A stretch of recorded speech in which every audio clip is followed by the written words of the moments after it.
salamat, Panginoon, sa buhay. Patuloy kaming lalakad ayon sa kalooban mo. Nawa ang inyong lingkod, gagawin sa inyong lingkuran, upang ang inyong pong salita at kayo ang mahayag. At patuloy, Panginoon, ng bukas ang aming mga puso at isipan sa aming pakinggan at maging aral po sa amin at may turo namin po sa iba. Salamat, Ama, po ang aming samo. Panginoon pangalan ni Jesus. Amen. Dito po nakikita po natin sa salitang ito, dahil nasa time po tayo ng end times, marami pong mga warning, kaganapan, at marami na pong kaganapan tungkol dun sa marami pong magkakaroon ng pamintayin sa panahon natin. Bata, matanda, ay magkakaroon ng pamintahan tungkol sa rapture, sa tribulation, sa pag-akyat sa langit, yung impyerno, at heaven. Lahat po ito ay nagaganap na sa atin. Ano po ba ang dahilan bakit nagkakaroon ng mga pamintayan ng mga tao sa iba't ibang lugar? Ito po ay dahilan upang tayo pong mga Kristiyan ay lalo pang mag-init sa Panginoon at ihayag yung salita sa mga tao na kung saan madala po natin sila sa Panginoon kasi kaawa-awa po talaga ang buhay ng walang Kristo sa puso. Kaya tayo pong mga anak niya, nakakapakinig ng mga salitang ito, pinapasa po natin yung mga pamintayan na narinig natin sa social media, kalat na kalat po ito, iba-ibang tao, bata, minsan nga, mga 4 years old, 5 years old, nakakakita sila ng mga pamitay ng pagbabalik ng Panginoon. Kaya tayo naman ng mga anak ng Diyos, nakapakinig, alam natin na nakasulat, kaya po patuloy po natin itong isinashare sa iba. Ito pong ating mababasa sa Iglesia, ay kung sa Kahayag 3:14, ay isa lamang po sa isang warning na binibigay ng ating Panginoon para sa ating lahat. Na may magiging natin mamantayan maging sa ating mga kapahayagan din. Sabi po dito, sinulat po ang anghel ng Iglesia sa Laodicea.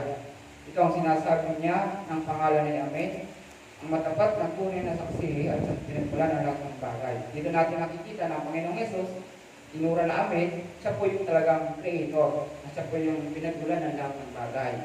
Na nakita natin na wala nang iba, kundi ang Panginoong Yesus. Sabi naman sa 15, nalalaman ko ang mga ginawa mo. Alam kang hindi malamig o mainit, man sanang malamig ka o mainit. Dito naman sa 15, nakikita po natin yung walang tago sa harapan ng Diyos, lahat hayag. Kaya tayong mga anak niya, saan man tayo bumaroon, ano man ang ating ginagawa, alam ng ating Panginoon Diyos. Kaya dito po nakikita natin na alam ng Panginoon ano ba ang mga ating ginagawa. Kaya walang maisatago sa harapan ng ating Panginoon. Kaya dito po natin na makikita na yung lihim natin mga ginagawa na labag sa kanyang kalooban, talagang walang makakatakas. Kasi alam natin na all-knowing ang Lord, at saan man siya naroon, ay tayo naroon ay nandun siya. Sa 16 naman po, dito po sinabi, ngunit dahil ikaw ay malahininga, hindi mainit at malamig, susuka kita. Ito po yung word na lukewarm sa English at malahininga sa Tagalog. Ang part na po ito po ay lumalagay sa dalawa na, pero isa lang po ang meaning doon. Ang isa po ay isang Kristyan na nabubuhay, na Kristyan, simba, pero yung kanyang buhay ay nasa kabila, kung saan gumagawa sila ng mga maling bagay at hindi kalugod-lugod sa Diyos. Ang pangalawa naman po, ito po ay yung word na namumuhay sa kautusan, pero namumuhay sa biyaya. Ito po yung word na do at namumuhay sa biyaya. Tayo po ay under ng biyaya. At ayaw na ng God na tayo ay mag-perform po sa kasulatan na kung saan ito po yung law. Sa law po kasi, sabi sa Matthew 5:17, ito po yung ginanap niya na sa cross. Kaya tayo mga mananampalataya at inanalig sa Panginoon, ay napunta po tayo sa biyaya. Kaya nga po, pag napansin po natin sa John 3:16 na kung saan, pag tinanggap natin ng Panginoon, meron na tayong kaligtasan. Isipin mo, wala pa tayong ginagawa sa mga gawain, pero andun lang nagkaroon lang tayo ng pananalig at faith sa Kanya, nagkaroon tayo ng biyaya. Kasi regalo po ng God ang biyaya. Kaya dito po, napunta po tayo dun sa under ng biyaya. Kaya nga po, mapapansin natin sa sulat ni Paul, sa Roma, sa Galatia, na lagi niyang winawarning na huwag tayong bumalik na dun sa kautusan. Kasi yung kautusan, mismong ang Panginoong Isus ang gumalag sa cross upang tayo mga nakapakinig ay mag-penetrate na po tayo sa biyayang turo niya na libre niyang binibigay sa atin. Kaya nga minsan, nakakalungkot isipin kapag patungkol dito sa law and case, saan ka po nakakita? In-example ko po ito sa mga sinesira na kung tayo pong lahat ay kumain sa isang plato, sa hapag, tapos ako po ang tagahugas, example. Hinugas ko na po yung ating kinainan.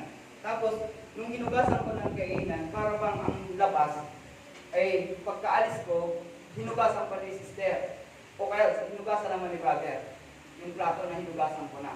Sa tingin ko, pag nalaman ko po yung ginawa nila, ano sa tingin po natin ang lalabas? Hindi po ba parang sa akin, parang, bakit parang hindi ba sila nasiyahan sa paghugas ko ng plato? Hindi ba malinis?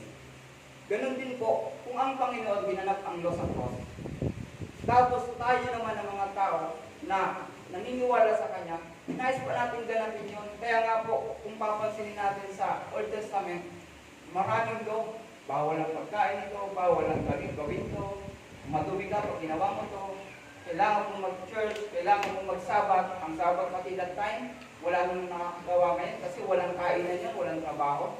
Yung whole day ng sabat, wala kang gagawin kundi maglingkod sa Diyos. Wala nang nakakagawa nun kasi tayo bago mag-church, kakain tayo, nagtatrabaho, nagsasain. Ibig sabihin, doon pa lang sa sabat, nilabag na natin yung sabat sa panahon ng Old Testament. Kaya kung susundin natin ang Old Testament, sabi nga ni Paul, isundin mo na lahat. Kung susunod ka sa tuli, sabi nga dun sa tuli, the word tuli, sa pangalalaki, paputol ka na. Ang word niya ni Paul. Kaya, kung law ang ating pagbabasehan, dun po napapasok na, ano yun, kumbaga sa kanya parang insulto sa ating Panginoon. Kaya nga ngayon, ang nais ng God, yung the word na malahining nga, huwag po tayo magpe-benefit sa dalawa. Huwag natin i-mix yung biyaya sa kautusan. Kaya minsan doon na rin dito ang mga mananampalataya. Kaya kala nung ibang mga guro o yung mga pastor o mga ministro, saan ka nakakita na niligtas ka na by grace. Ngayon, yung mga lingkod o yung mga kumilala sa Panginoon, nais mo pang ipilit dun sa gawa. Kaya minsan, yung gawa tuloy, yung naging nilang basihan ng kanilang kaligtasan na para bang sila ay mabuti, hindi na nila kailangan makita. Kaya nangyayari, ay, mabuti naman ako, hindi ako nakakalingkod sa Diyos. Laging ako. Parang laging ako lang, lagi ang tama. Yun po ang nangyayari. Kaya nga minsan, nakakalungkot sabihin, minsan, pag hindi na umatid ang kapatid, minsan lalabas, nanlalamig na. Samantalang, busy lang yung tao na nagtatrabaho para sa pagkain ng pamilya. Hindi dapat ganun ang isip ng isang leader. Dapat, lagi natin ipag-pray mga kapatid na gano'n. Yan po yung meaning ng malahininga. At ang word po dyan na sinabi, isusuka. The word isusuka, ibig sabihin hindi tatanggapin. Kaya nga po dun sa Matthew 7:21-23, ang iba napaka-danger na yan na salita na kung saan yung mga tao doon naggawa ng perform ng miracle, naghayag ng salita ng Diyos, kilala ang Panginoong Hesus, lahat ginawa. Pero ang word ng God, lumayo kayo sa akin. Hindi ko kayo kilala, mapaggawa ng masama. Di ba napakasakit bilang mga mananampalataya, sabihan ka ng ganon? Na para bang papasok ka na sa karyanan namin, pinalabas ka dahil hindi kanya kilala. Kaya doon po, the word na isusuka, ayan po yung warning po sa atin. Kaya dapat po tayo ay maging mapanuri sa ating buhay. Kailangan natin itong siya sa atin. Kung tayo ba ay nagpe-perform sa dalawang ito, na minimix o nag-Christian tayo ngayong Sunday, pagdating ng Sabado, Monday to Saturday, parang iba na. Kaya ingatan po natin yung mga ganung bagay. Dito naman po sa 7th grade, sasabihin mo ako'y mayaman at sagana sa lahat ng bagay. Ngunit hindi mo nalalaman ikay abang-abang, kahabag-habag, maralita, kubad at bulag. Meron po dyan 3 na tinutukoy. Yung isa po ay aba, mahirap, pangalawa ay hubad, at ang pangatlo ay bulag. Ito pong 3, yan po ay nag-message dun sa aba, kasi may mga taong Kristiyano na akala nila mayaman sila. Kristiyano po siya, ang tingin niya sa sarili niya, ang yaman niya, hindi siya naghihirap. Pero yung mindset niya pala, nakatuon na sa mundo, na parang hindi na siya mababagsak pa. Ang tingin niya, ang taas na niya sa sarili niya, na mayaman siya, marami siyang ari-arian. Yan po ang isa na kung saan hindi niya alam, spiritually, aba na siya. Kasi yung mindset niya, kaya nga yung sinabi ni Pastor kanina, sa 12.1, na ibahin ang pag-iisip, huwag nang tumayo sa takot ng mundo. Kaya yung mindset ng taong ito, ay nakaano na sa mundo. Huwag po kasi tayo na, yung mindset natin, kaya lang, baka tayo nabubuhay, pero huwag nating i-attach yung ating buhay sa kaisipan ng mundo. Kaya nga tayo ay laging inilalayo sa makamundong bagay ng Panginoon. Pangalawa, yung pong pagkahubad. The word hubad, ito po ay isang Christian na namumuhay na sa sin.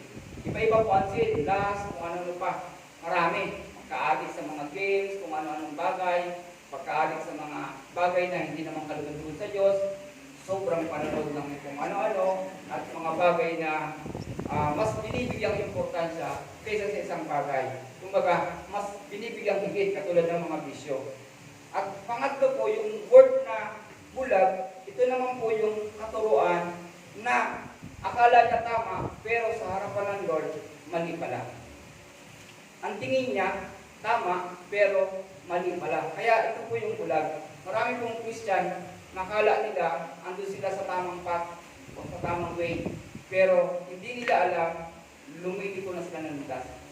Yung tatlong yan, isa sa dahilan kung bakit napapansin na ang isang Christian na nagiging lukewarm dahil sa tatlong ito. Kaya sana, masiyasan natin ating buhay, tayo ba ay nagpe-perform sa tatlong ito. Kaya nga yung sabi ng God sa 18, kaya nga, ipinapayo kung bumili ka sa akin ng dinalisay na ginto, upang ikaw ay maging mayaman, at yung pangalawa po ay pumili ng puting damit, upang maging matakpan ang iyong nakakahiyang kahubaran. At ang gamot sa mata nang ikaw ay maging makakita. Ito naman po ay spiritually ng Panginoon na kung saan yung ginto po ay yung dinalisay. Yung mindset natin dapat talagang nakatuon na tayo sa makalangit na kaisipan. Na kung saan, di ba, sabi po ng Panginoon, patungkol sa kayamanan ay mag-impok tayo sa langit. Doon ay walang sumisirang tanga, walang magnanakaw, walang apoy, o mga baha, nasisira ng mga kagamitan. Kundi, ang nais ng God, gumawa tayo ng mga mabubuting bagay dito sa lupa upang yung mindset natin, kung sabi nga doon, kung nasaan ang ating puso, andun po ang ating, ay kung nasaan po yung kayamanan natin, andun yung ating puso, kung saan lang, hindi po tayo pupunta.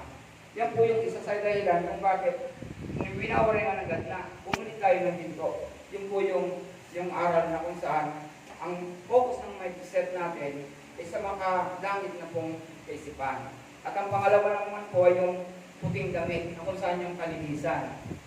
The word kalinisan, hindi naman natin magagawa na maging perfect dito sa lupa. Ang kagayandahan lang, dahil nakatuon tayo sa kalooban ng God, yung kalinisan na nangyayari sa atin, yung sanctification, justification na nagaganap sa isang Christian, ito po ay patuloy na nangyayari sa atin dahil lagi tayong humingi ng gabay sa ating Panginoon upang yung ating paglakad bilang Christian ay talagang kaya-ayan sa tingin sa atin po sa labas ng ating pong pamumuhay. Nakikita ng mga tao na iba talaga to, may nagbago na sa kanya.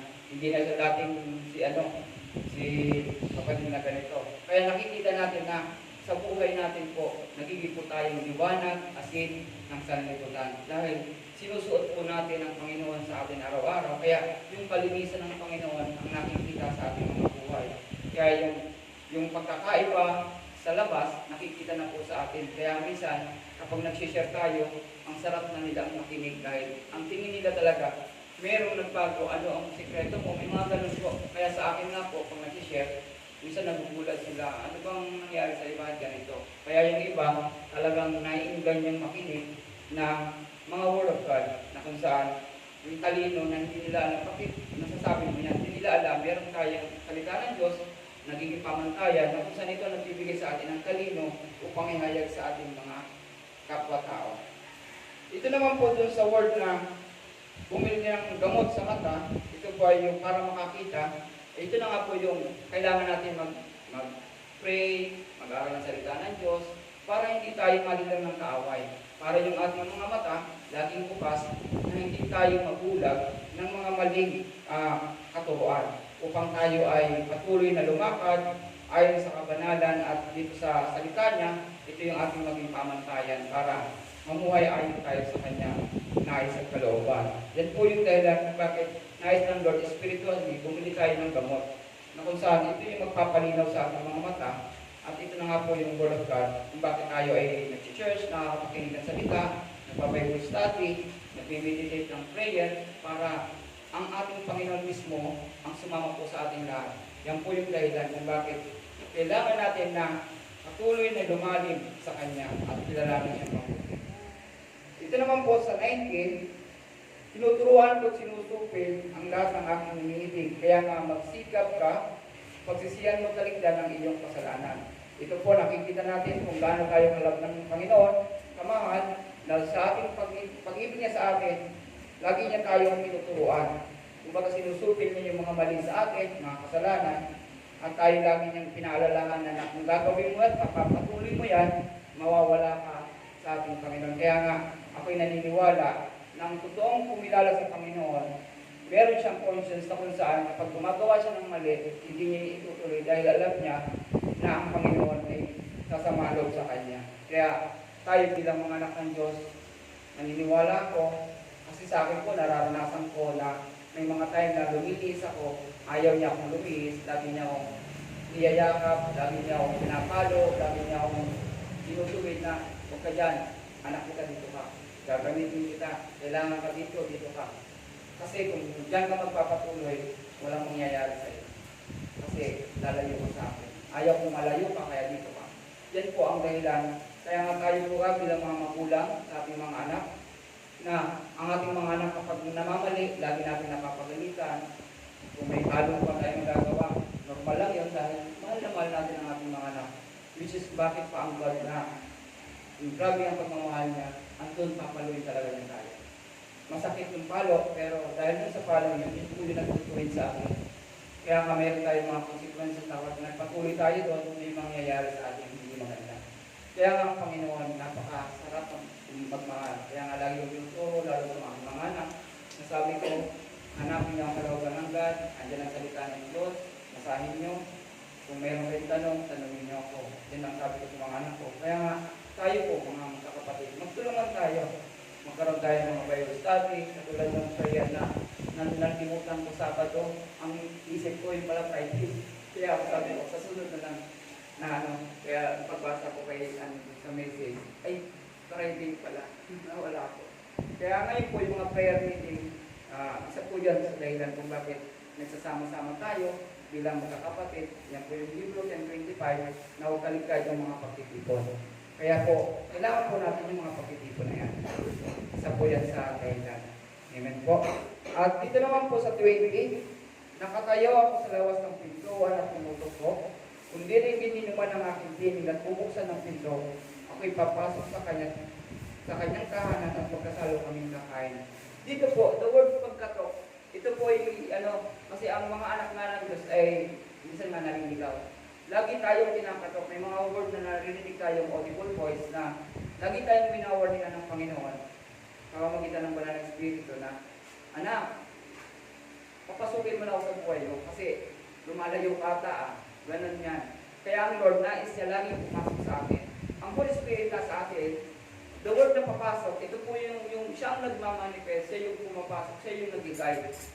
Kasi minsan tayo, tao, bagamat andyan ang Holy Spirit, minsan may katigasan pa rin tayo.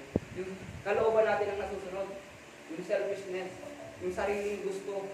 Imbis na yung gabay ng God ang manguna, yung sarili ang nangunguna.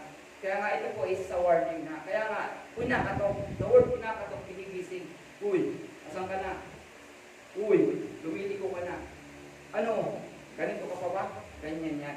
The word katok, yan po yung word katok na ginigising. Kaya nga yung katok, ginigising ka o pag kinakatok ang bahay natin, kapag may narinig tayo mo siyempre pupunta ka, bubuksan.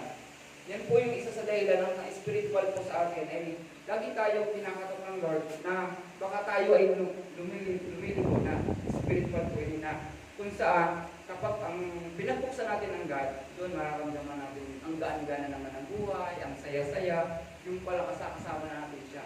Kaya pag may naalala niyo po yung kwento ng yung footprint ng dasan na kung saan ang una, kita niya 4. Tapos nung sumunod, dalawang na lang footprint. Akala ng tao, wala na si God, hindi niya pala alam, karga-karga na siya ng Panginoong Hesus.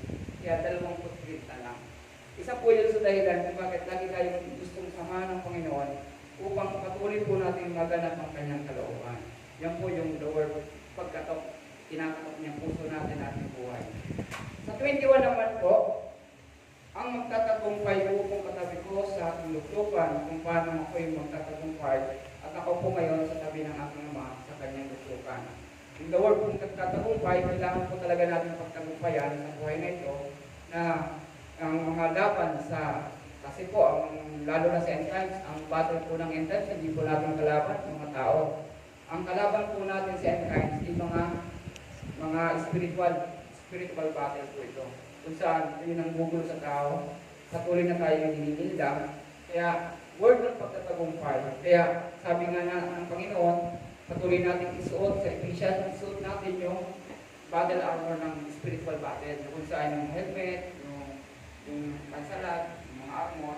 Kailangan po natin yung masuot upang yung pagtatagumpay natin sa battle ay patuloy natin pumapangkan. Yan po yung sa dahilan ng bakit the word, ang magtatagumpay ay makakasama ng Panginoon. Kaya, kung lagi tayong patuloy na mag-pray, na isuot natin yung baluti ng Panginoon, patuloy po ang tagumpay. Talagang hindi tayo maladaig inuman. Kasi lagi natin kasama ang Lord. Walang sinuman sa atin ang makakapatumba. Sa 22 naman po, kung may pantinig kayo, titinin nyo nasabi sa iglesia ng Espiritu sa mga iglesia. Ito po ay yung mga po ang tayo mga Christian, patuloy na maging bukas ang ating puso at isipan na kapag ang God ay patuloy na nagbibigay ng mga babala, huwag tayo makatuli kasi sabi nga natin, the word na nililindot tayo, nararamdaman natin na mahal tayo ng God. The word na tayo ay napapalo, doon natin nararamdaman na grabe ang pag-ibig ng Lord sa atin. Hindi lang, ang bilang Christian po, hindi po ito yung laging masaya, kundi may mga time po talaga natadanas tayo ng mga kaya sa pagsubok. Pero dahil ang Panginoon ay nasa sa atin, kaya ang katagumpayan, lagi po natin ito natatanggap dahil ang ating kasama ay ang Panginoon. Kaya nga po, yung kalakasan bilang isang anak ng Diyos, tunay nga, andun po na lumalakas tayo mga anak. Kaya ako nga po bilang, dati po kasi sa aking buhay po, talagang yung init, grabe. Pero dahil lumanas ako ng mga kaya sa aming buhay, kasi yung time po nun, may mga namimiss po pa kasi ako ng Lord. Sa totoo lang po. Pero dahil sa biyaya ng Lord, gusto niya akong lumago. Kaya naramdaman ko yung grace. Iba pala ang may grace sa may Lord. Example po sa buhay ko kung bakit po nasabi yung and grace. Kasi sa totoo po, ako po ay type giver. Kasi ang grace po nasa Israelites yan eh. Hindi naman tayo mga Israelita. Tayo po ay mga entry. Isa po sa mindset na naisipan ko kung bakit po nasabi yung Lord. Kasi yung type, the word kasi nagbibigay ka daw, pagpapalain. Yun po pala ay sa akin, tinuro ng God, hindi. Pinagpala kita, kaya ka nagbibigay. Yan po ang grace. Sa law, kailangan mo gumanap ng tithes, magbigay para pagpalain. Pero sa grace, pinagpala ka, kaya ka nagbibigay. Nauna po yung pagpapala, kaya ka nagbigay. Sa law, kailangan mo muna sumunod dun sa kautusan na magbigay ka ng 10%, saka ka pagpapalain. Kapag di ka naman sumunod, ang lupit pa nga sa Old Testament, curse ka agad. Delikado kasi curse. Kapag di ka sumusunod, may curse, may sumpa. Samantalang sa grace, nakita natin na pinagpala ka kaya ka nagbibigay. Doon po, yung mindset ko dati, bakit ko nakwento, dalangin ko po sa gawain, mga nagsishare, babay po. Pero nung time na pagdating sa mga pangangailangan, sabi ko sa isip ko, Lord, bakit ganito? Giver man ako po. Makuloy naman po akong gumagana ng kalooban mo. Bakit? Parang ang hirap. Ang hirap ng aking buhay. Parang ang bigat. Parang lagi ako may tanong sa kanya. Sabi, kung tutusin, dapat di ko na yung tanongin.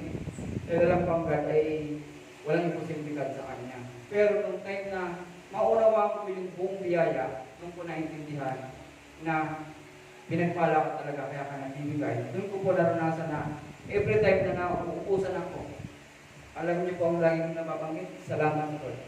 Hindi na ako nag-question. Kasi alam ko na once na walan ako, may darating. Yan ang isa sa napakagandang ano ko. Hindi na ako nagtatanong na nung anong panahon na lagi ako nag-question bakit parang pabigat ng pabigat, ang isa pagaan, pabigat.